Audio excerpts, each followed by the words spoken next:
Break news చూస్తున్నాం. జయశంకర్ భూపాలపల్లి జిల్లా కాళేశ్వరం వద్ద మళ్లీ గోదావరి ఉగ్రరూపం దాల్చింది. దీంతో అధికారులు మొదటి ప్రమాద హెచ్చరిక జారీ చేశారు. ఎగువన ప్రాజెక్టు గేట్లు ఎత్తి నీటిని దిగువకు విడుదల చేయడంతో గోదావరి, ప్రాణహిత నదులు ఉధృతంగా ప్రవహిస్తున్నాయి.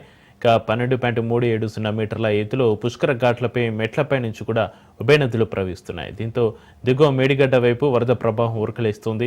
కాళేశ్వరం ప్రాజెక్టులోని మేడిగడ్డ లక్ష్మీ బ్యారేజ్కి వరద పోటీ పెరిగింది. దీంతో బ్యారేజ్ మొత్తం 85 గేట్లు ఎత్తి దిగువకు నీటిని విడుదల చేస్తున్నారు. ప్రాజెక్టు ఇన్ఫ్లో, అవుట్ఫ్లో 9,71,880 క్యూసెక్లుగా ఉంది.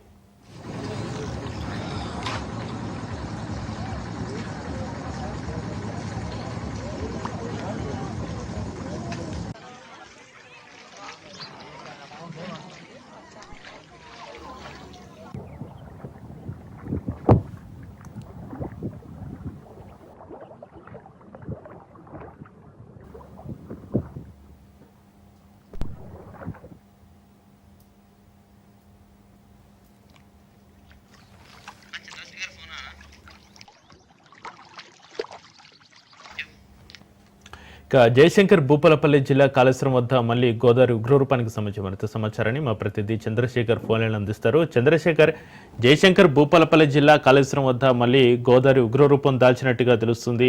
దీంతో అధికారుల హెచ్చరికలకు సంబంధించి మీ దగ్గర ఉన్న అప్డేట్స్ ఏంటి?